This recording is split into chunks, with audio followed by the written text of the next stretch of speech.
Hello বন্ধুরা, তোমাদের সবাইকে ওয়েলকাম একটি ছোট্ট মিনি ব্লগে। তো দেখো, এটা হচ্ছে আমার বাবার বাড়িতে ধামাকাদার পিকনিক, সবাই মিলে একসাথে পিকনিক খাওয়া হচ্ছে। তার ছোট ছোট ভিডিও ক্লিপ তোমাদেরকে শেয়ার করলাম।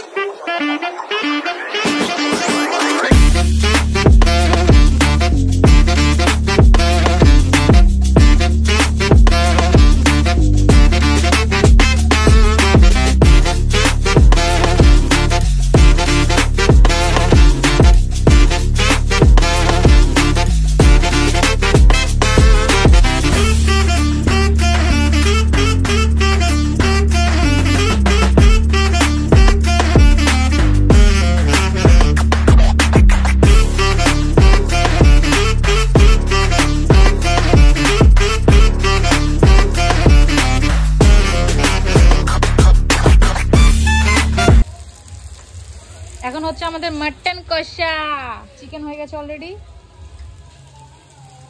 এখনই আসে বসলো, তখন আমি রান্না করলাম।